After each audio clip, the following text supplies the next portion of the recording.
Okay, nice. Welcome to the second episode of our Man's Journey podcast. And at least this man, the other man on the other side, is on a journey between the different locations during the summer. So he's on a physical journey, and soon I will be also on the other side in Thailand. So we can talk about physical journeys as well. Uh, I thought it would be interesting to start with a comment you shared yesterday in our meditation session, because it is something that you raised before. And do you want to talk about the workshop that you had last year, or should I read the quote first? Maybe we can even start because I feel I want to say that this time before the podcast I was like nervous. Now I'm feeling a bit nervous because I thought now it's the second, so some people know already about it. Now it's not anymore the felt safe space. Now it's a bit more that people know about it, and so I thought it's and sometimes during the time now from the last to this I thought also, yeah, I don't know. How do you feel? Just for to get Un- into it in a second. until yesterday, when you had this comment that we will talk about soon, I felt like I have no idea what I want to talk about. Hmm. and I Which is and I nice, no? yeah, it's nice, and I trusted that you will probably have a good idea. So I just trusted you, and I was totally, yeah, the kids in the background,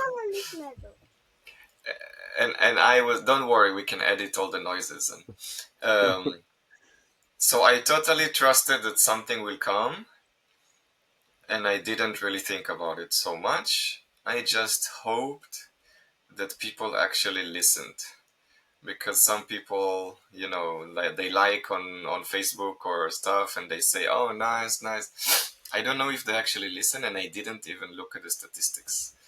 So Maybe it's better. yeah, Just so it's still flowing and yeah.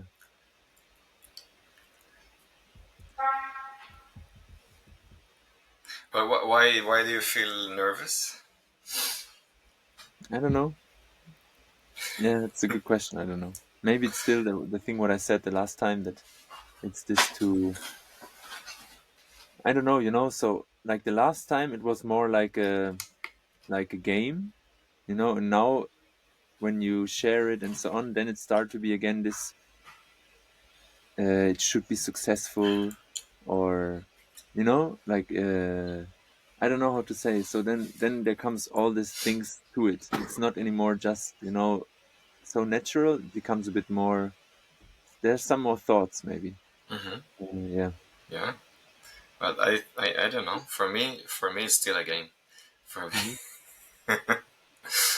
I think if even five people hear it, and it gives them some insight, so why not? We you help one person, or you give insight or inspiration to one person, then it's enough, no? Maybe you still and you still have fun doing it, then. Yeah, I think it's as we said, it's a process. So it's really a process because I still don't really understand, you know. And I like because before, let's say, my life was more with the when I had the company and so on, everything was so always you want to have an effect or something, you know. And I like now my life more that it's more flowing and there's not so much this aspiration. So maybe I try. I would like to have it like this, but I mean I cannot put it off that Yeah. at some it's strange because at some point I wanted people listen it and at another point not. So maybe it's like you rehearse with the music and then you wanted people hear your music, but you're also nervous that maybe some people hear it. So it's a bit strange. Well, I mean, we can always stop after 10 episodes, and that's it. Yeah. There's no obligation to do a full 3 seasons or something. But Right. this gives me a good connection to the topic, because, and maybe this is also something that we are different in a sense or not, is that at least I'm also suffering from this sickness of trying to have goals and objectives on everything, and I'm trying to get less addicted, or how do you call it, detox from putting goals and objectives on stuff and just have fun and do stuff for fun and flow. But my still very serious objective is when I change my career and become and do more healing and more energy healing and spiritual counseling, and right. And then for me, this is like the best goal to have is to help people with their emotional and psychological problems, that everything underneath has this energetic layer that I can touch or feel or see sometimes. And for me, it's very important. It's very serious. But yesterday, we talked about the meaning of helping. So let's say this podcast, for it's fun. It's a journey. It's talking to you. It's always nice and fun. It's not about healing people. But then if you talk about healing people, then I become very serious, and it has like very specific things that I can do and not do, Mhm. and I want to let's read the quote from yesterday, so it will connect us to maybe what it means to help, and why do you feel so strongly about this topic, because for me it's very interesting. um, Maybe because we are different in this. um, do you want to say something No, before? no. This was a long introduction. So yesterday we had a meditation session with a friend that both of us used to practice Zen in a Korean tradition, and this is one of the quotes of the Zen master that founded this school called Sung San. And he said, "Kwan Om means perceiving sound." Kwan Om in Korean means perceiving sound. This means perceive your true self. At the same time, perceiving world sound means perceiving that many, many beings are suffering. If you can hear this sound of suffering, then helping both is possible and necessary. This is the Bodhisattva way. Helping others is the practice and our job. And then it gives you this some kind of resistance. Yeah, I know also why. Like for example, I have sometimes, for example, if I see a homeless person on the street, for example, now in Berlin, it was a lot, you know. Um, yeah, and like, do you want to help everyone, or do you, I mean, you need to, in some way, to live your life a bit, or let's say this is one, okay. The other one, I remember, for example, this, it's a person who had this vision to make hospitals different, and he was a clown. He did always a clown, and it's a famous movie also. I don't remember the name now. Patch Adams. I think so, yeah. Yeah. And what touched me so much was, he opened this hospital for free, and there was so many people, and it was very stressful, but it was his mission, to help. And then his wife or partner, she went to this person who was, I think, a bit psychologic ill, and he killed his wife or his girlfriend, yeah. Um, and this made me think so much, so like he was so open and committed to help. And this, then when you enter in helping people who have really maybe big traumas or something, I think it's very difficult, you know so it can become very difficult to, like, to be there. And also had a person who was a consultant for our company, and before he tried to help people with alcoholism, and he said it was very frustrating because he helped them maybe over years, and then they fall back and they become again alcohol addicts. And so at some point he said he cannot do it anymore. And so on one hand I have this, no, that I have, I don't know why, but I have always this, I have this feeling that I want to help, I really like, and I like when people are happy and when more people are happy. So this is, but on the other hand, what we said yesterday, like how do you know that maybe a homeless person, he say, but the society is so bad, I don't want to touch it, I want to have this free life, or someone who takes drugs, or and maybe he's a bit deeper in it, let's say, then where maybe someone from outside would say he's addicted. So I don't know, maybe, yeah, I don't know how to say, like, I don't know maybe what is the right thing for him, or how, I mean, you can trust your intuition, but yeah, so this is maybe Yeah. some I think ideas. like there are a few questions. One is what is really helpful. Like they say, if you really want to help your kid, if you have a baby and you want to teach them how to walk, the most helpful thing to do is to do nothing. So they Mm. will just fall over and fall and fall and fall until they realize it. So sometimes what we think is helpful is not really helpful, and the best help is to do nothing or to do something else. There is this famous, I think it's like a famous story about a boy that saw that there was a little chicken trying to hatch from the egg, or a little bird. So he Mm-hmm. tried to help her break the egg because it takes so long. Mm-hmm. And then the chicken or the bird didn't grow the strength of the wings when she fight against the egg, so Mm-hmm. she could not fly. It's And the the same kid, with butterflies. yeah, If you yeah. help butterfly to exit, it's the same. Yeah, yeah. So they don't grow the strength for the Mm. wings when they try to push against the obstacle, so they cannot really fulfill their destiny. So sometimes, yeah, maybe we think that something is helpful and realize it's not. Um, and the second thing is, should we even try to help? Like, should we even interfere with somebody else's karma or Mhm. life? If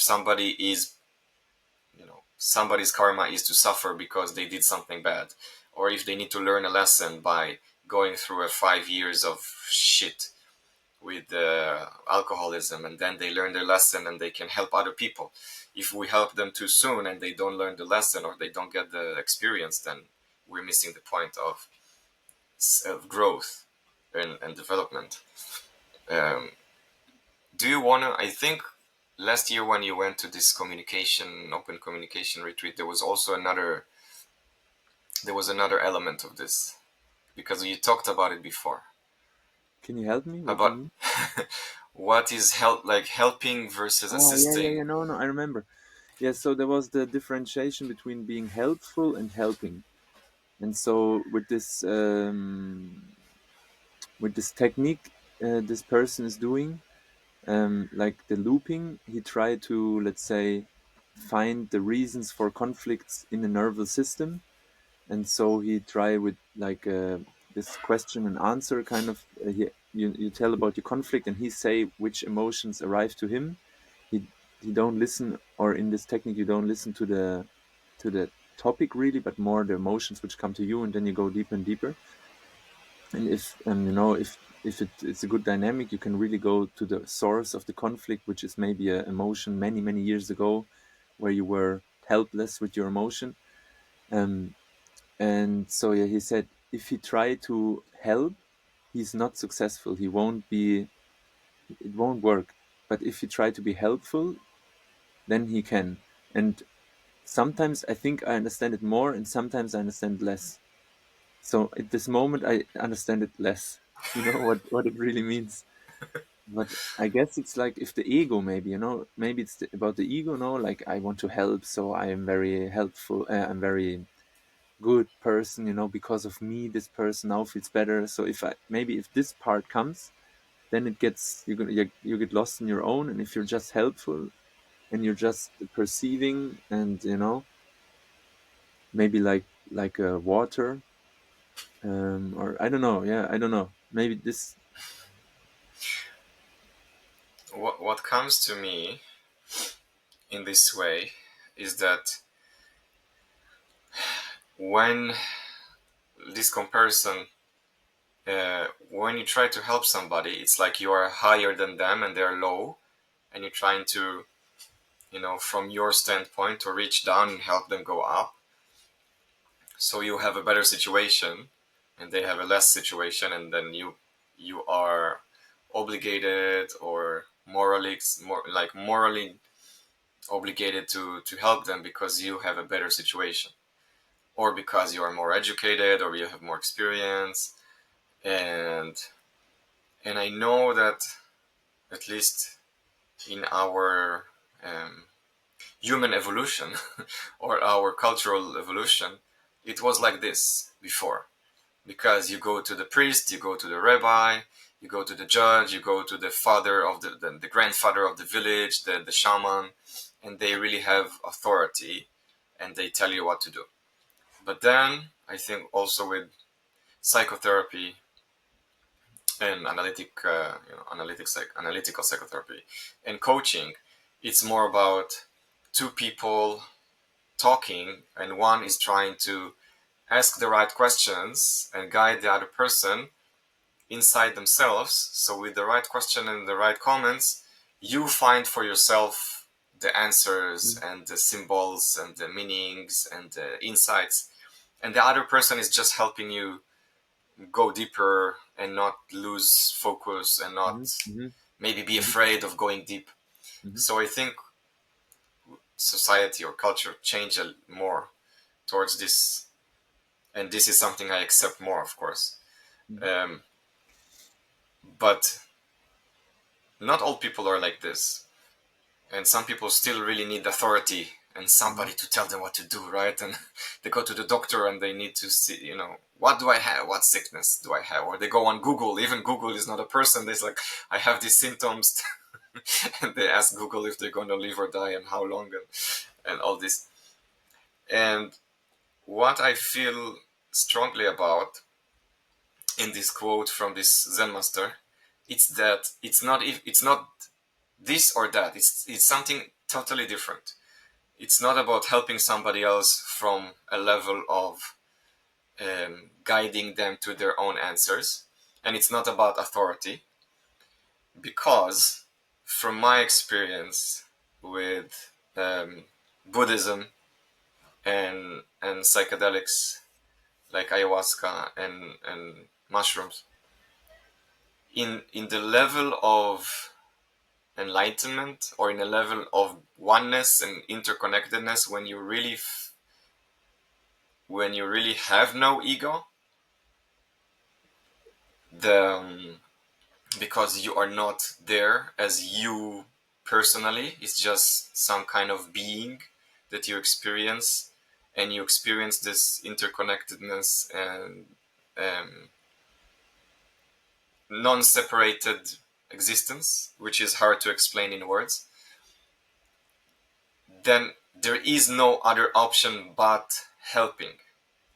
Because if you are part of everybody and everybody is part of you and you're connected to everything, and one part of you is suffering, it's impossible to stay away and see it suffering. It's impossible not to do something because you feel it's you. And this is and this is why I like this quote so much, because he's always talking about the function of enlightenment and not about being enlightened. He doesn't care about being enlightened. He says, when you feel interconnected with everything, like if your finger hurts, you want to put a band-aid on the finger and put it in ice or something because it's part of your body. You cannot look at your finger and say, hmm, I like now the finger is experiencing pain, so it can really understand the essence of pain and it will evolve into much higher state of you know you want to help your finger because it's your finger. There's no Okay. Wow. difference. There's so many. Yeah. Okay. So many things coming up when you say Yeah, it. But yeah. yeah, talk please. No, because for example, so one thing I liked always so much was the idea. Okay, if we're humans, would be all a organism. So we're all one cell of this big organism. So if we heal ourselves, already the whole organism is a bit healed. So it's not that I need to heal other cells. It's more I heal myself, and then I'm already, more a bit more healed. That's the one. The next is that with the finger, is it, how you say this, is it for you or is it for the finger? So because you feel the pain, so you don't want that the finger is hurt because pain is not nice. But it's not because you love the finger, maybe. It's more because you want to stop the pain. So that's why you help. So this is sometimes for me funny also with the idea of a homeless person. You give money to the homeless person. Is it to calm your own, now I help, now it's all good? Or is it really to help the person? So it's a good question. This, and the third was that for me, helping, I guess, like, you can maybe, like, I don't know how to say. For example, if I think about myself, so I went, for example, 5 years to therapy, let's say, but it was 5 years, and it's still still a way to go. I'm just saying like that. Like like how it's possible to do this on a larger scale. It's not possible, maybe. So what you do with the person where you don't have the energy, or is it just an excuse? Okay. Um, so I think you're raising a very important question, because in our history, when people try to do it on a large scale, it always fails. Communism, tried to help everybody to be equal, and it failed, and then they kill millions. Capitalism tried to help people, to advance in technology and not be poor, but then it destroys nature, or it destroys certain other parts of the planet because they exploit it for resources and other tribes and lands. So when maybe this is a very good point, that when you try to help in large scale, it never works. It never. Also, religions, of course. I don't know any religion that came to be, powerful, that didn't kill a lot of people in the process, or had some fights and wars in the between in order to establish the large scale mechanism of the religion. And this is also why usually big religions have broken down into different schools and different streams, because it's too big to sustain so many people, and people are different. But I just want to say that I also, of course, I have no idea how it works, because even if you go to if you meditate and you have some experience of oneness and interconnectedness, it goes away after a few minutes or a few hours if you're really, really good. And if you go to a psychedelic ceremony, of course, it goes away. You don't feel this anymore. When you go in the street and you see the homeless person, you don't feel interconnected with this person. So in one level, helping myself and helping others is the same thing. It doesn't matter, actually. I think if you help yourself, you have more chance of radiating it ripple effect to other people, especially family and friends and colleagues, because they see you. You see that you are different, and maybe it helps them to change along the time. But also helping another person from a spiritual perspective, it doesn't matter. It's still part of you. You help yourself, you help the other. It's still part of the same organism. So I don't know if it really matters. So then the question is what the intention is.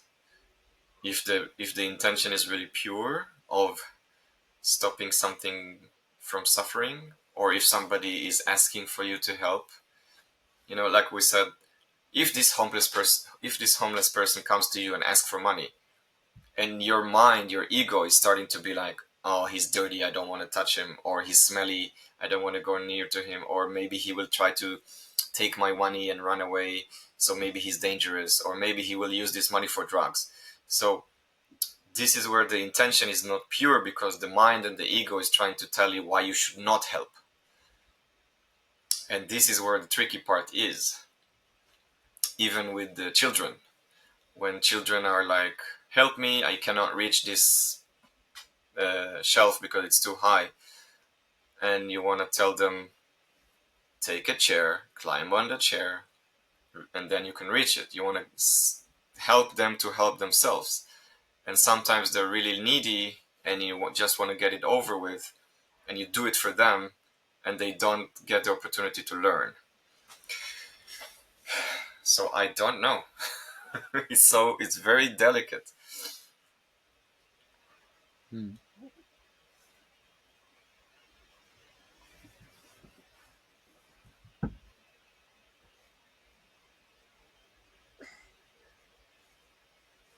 Yeah, that's why I'm maybe a bit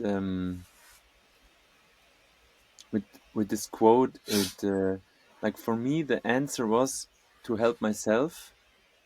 So I'm I don't know. I have something to to start, and I'm not so confused. That's why maybe also I'm a bit how you say this. Like I get some how you say this. Like I want to push it away. These thoughts when I hear it, because it touches all these thoughts what we shared, and so it makes difficult sometimes too.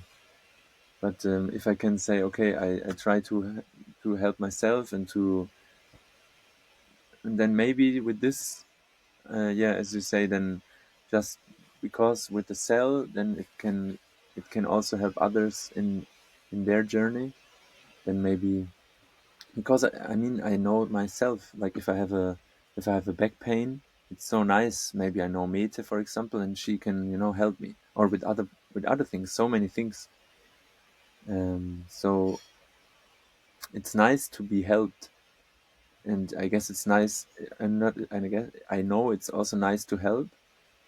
Um, Maybe accept also that yeah, it's not a pure non-ego. It's also with ego. I don't know. And you flow with the Did intuition. did it ever happen to you when you help, coaching other businesses, that when you while you were helping them, you realized something for yourself, like you got the help for yourself as well?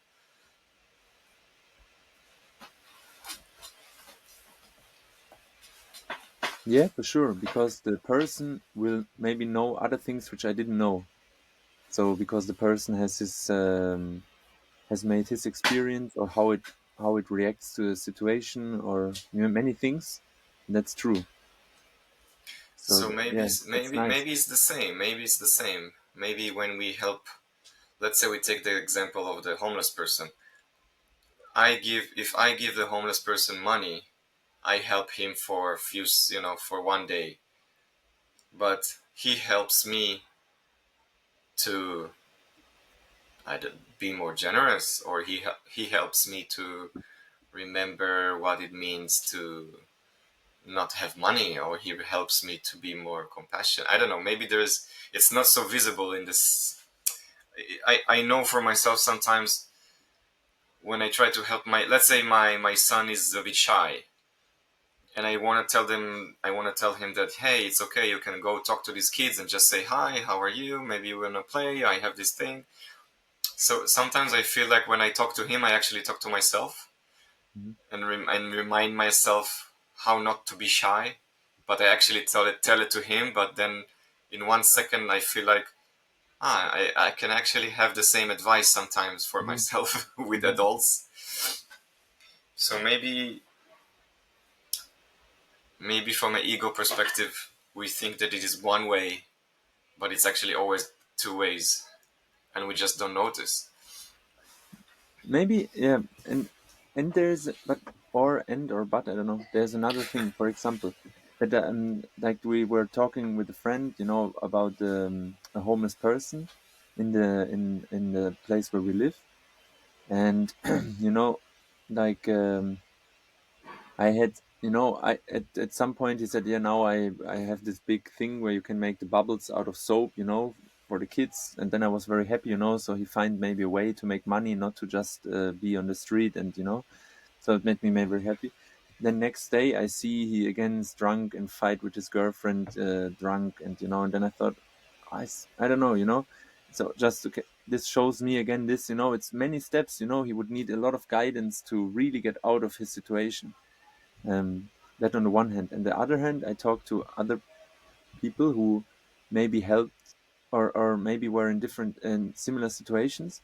And then a friend said that one time there was a homeless person in her city where she worked, and he came into the shop sometime where she was working, and she always had not such a good feeling. And other people said, "Ah, no, but he's okay," and so on. And at some night where she was alone, he came in and he was very drunk, and he started to harass her, like to, you know. And she was really scared, so she took a knife and said, "Go out, go out." And then he went out, and she called the police and so on.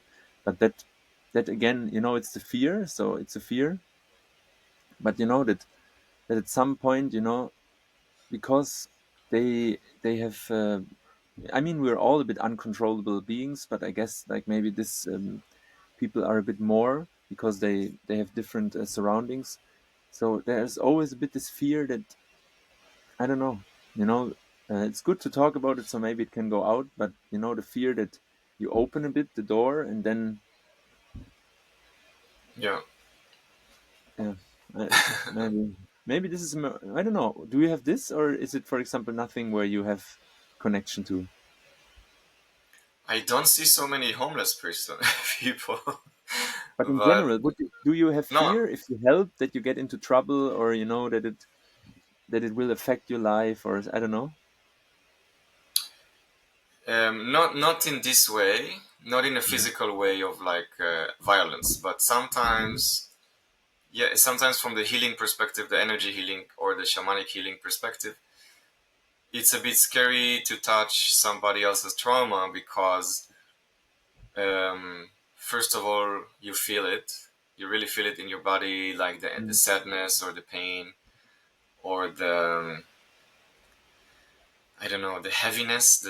You Mhm. feel like you Mhm. can get sucked into this black hole sometimes, Mhm. and you feel. I fear, sometimes if it goes too much, go too deep, the person will be re-traumatized. Like they would not be able to contain the emotions or the memories, and then it will Mhm. make even bigger damage. Mhm. Which happened to me one time when helping, doing a healing for a female friend, and it was about career and about life purpose. And after a few minutes of going, feeling and going deeper, it became about sexual abuse, and it was too much for me to handle. I was not Mhm. expecting that, and I was not experienced enough. And it was too much for her to discuss and to handle. And it in a way that it just exploded. She could not control what comes out, and Mhm. for me it was too much Mhm. to handle. And she was, too open. It was not easy. You cannot close it once it's opening like this, and it was sort of very negative experience for both of us, because I felt like I'm being attacked with with darkness, with the negativity, and I tried to push back so we can end the session, and it's not my responsibility and my experience and my certification to help in these extreme cases sometimes, and I was still young. um, and for her it was like being pushed away, being Mhm. rejected, being not accepted, not being seen, not being contained, and there's no compassion from my side because I try to protect myself. So for her, it was really, really bad negative experience of opening up this, um, potentially healing experience of opening up this memory of abuse and being rejected, being shut down. So it's still scary sometimes when when people come with more deeper trauma, Mhm. especially sexual trauma, because it's very, very, very hard to accept Mhm. and to deal with. There is no. It's very hard to tell somebody that had sexual trauma that there was a purpose, and in one day they will come out of it and realize the gift in the trauma, or their healing powers or their mission in life or whatever. Like other people, if you get cut off a leg and then you rehabilitate and you can walk now with a prosthetic leg, and you go on the Olympics and everybody see that you can, even if you have an accident, you can still fulfill your life. It's very romantic. It's very nice, because these people are really inspiring other people to live their life and not give up if they have an accident, if they have no, if they cut off the hand or the legs or just paralyzed. It's really nice, and it really looks nice on camera when we have these campaigns sometimes. But specifically, and sexual trauma for kids specifically, it's very, very, very, very hard to come out of it and say, you know what, now I understand. I'm an adult, and it's behind me, and I know what to do and how to help others. Or it's really hard. It's not like I had a drunk father, he beat me up, and now I am. You know, it goes deeper. It goes deeper. So anyway, um, I have this fear of being attached to the negativity, to the darkness, even to the karma of the person, that maybe I touch something that I should not touch, and now I maybe if you don't do it right, it can cause more damage. Um, so yeah. Yeah. So what comes to me is now it's nice because it felt a bit. It's also not so comfortable now to talk about this, but it feels a bit also good because it gets out. It's a bit this what the being non-attached, no, like being non-attached to things. So, and then being non-attached to not being attached, you know. So, and this is so nice, no, in meditation, for example, when then you try, to calm, and then come some thoughts, and instead of saying, why these thoughts are coming up now, it's like nice to say, no, it's good that they are, and now they can go. So if you don't block them, they can go. And now it feels a bit for me that now it came out, and so it feels, I don't know, there's not, I guess it's not about finding a rational solution. It's more about something else, which I don't know, but I guess part of it is to let it flow, this fear or the energy or the feelings. And then now I feel approaching it with positivity is something, like just, with optimism, and still like having some you have like with ChatGPT, you have like a dialogue. And so I guess with the rational mind it's also good dialogue. No, you can dialogue, how is this situation now, should I get in or not, and not being angry at you if you not, because it's also okay not to help everyone and so on. So maybe, yeah, I like it. It's not the enlightened thing, but it's something, I don't know, it's something else. Yeah, this is the difficult part for me, because like I said in the beginning, I take it seriously. And also in this quote, when he says, um, that is both possible and necessary, that this is, like, he calls it our job, or our, yeah, Mm. practice and job. So it's not just something you practice, it's like your job. So it's very serious. It's very serious, and it's very dramatic, and it's very like, totally 100%. You have to do it all the time. And that's nice. So we're not attached to it. you know, Yeah, for me it's no, very. because like otherwise you get attached. I need to now, and then I liked again to not be attached to it, and it's something and it can stay, but it's not my 10 commandments. Exactly. So it's really interesting, like, from his perspective, and I really like his perspective. Usually, this is not something that you cannot not do. This is Hmm. your nature, becomes your nature to help and to feel compassion. But on the other hand, in Buddhism, of course, you should not be attached to it. So, so for my life personally, in this journey of changing careers and changing my life, it's very hard to find a balance between what is, um, like you say, life purpose, what I want to do, and then not attaching to the way I do it, when I do it, how I do it, Mm. if I get paid to do it, how long, how many times a week I do it, Mm. but still make it clear that this is what I want to do and I have to continue. So it's very difficult not to take it seriously, because, um, yeah, I don't know why. Maybe because it's like a job.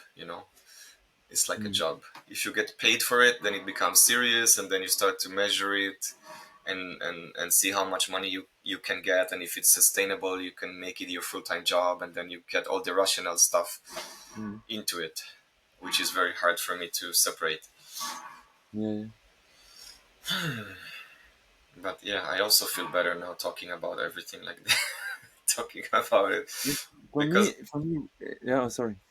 no, because I really, until yesterday morning, I really had no idea what we're going to talk about. And now, after this 40 minutes, I understand.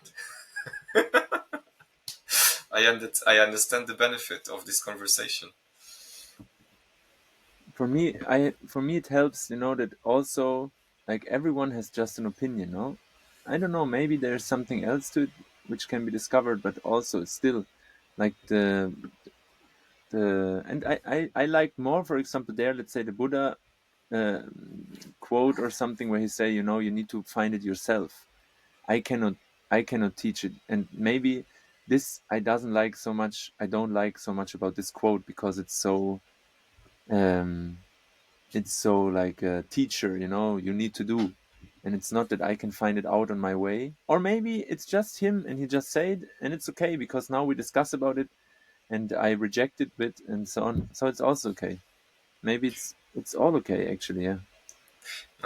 It's all okay. It's all Yeah, it's okay. really all okay. It's really all okay. I just, when I look at this quote from a normal perspective, yeah, you're right. It's kind of, who are you to tell me what to do? Like, you're Zen master. I'm just a normal person. Why should I be like you? Of course, I don't have to. But just because of these certain psychedelic experiences that I had, I feel this quote is true, even though it doesn't sound like it's true. Hmm. In a normal way, I Hmm. feel like this is our human nature or spiritual nature or human nature that we don't see and we don't feel, we don't remember. Hmm. But I had enough experiences that were the same to understand that there is some truth or underneath the words, that maybe the words are not accurate or Hmm. not, you know, touching certain types of people that are not willing to accept it. But I don't know. No, I guess it's I and for me it's again, yeah, like we I liked one time I read something that, it's a spiritual world but it's also physical world, and so we need to like connect to both, no, or give dues to both. And I guess like the physical world sometimes has other needs than the spiritual world, and so that's maybe the dance, no, in between what you say when when you have your experience, the psychedelic experience, that you feel it. So that is maybe more the not material aspect, but the other aspect is as well there. And as we're also here, we also, yeah, have the right to, or the need to connect to this, and therefore it's a dance, no, between the two. uh yeah. Totally. I feel this is the perfect ending to Yeah. the to the topic. Um, so yeah, we have this podcast. If you like it, I think you should follow or subscribe. I don't know what the meaning, what the terminology is in any platform on Spotify or whatever place you're hearing this at. And please, comment on the podcast and let us know what you feel about these topics and what you wanna. If you have any suggestions for topics or anything you wanna comment, we are welcoming you. And we see you on the other podcast, the other episode. Thank you. Bye bye.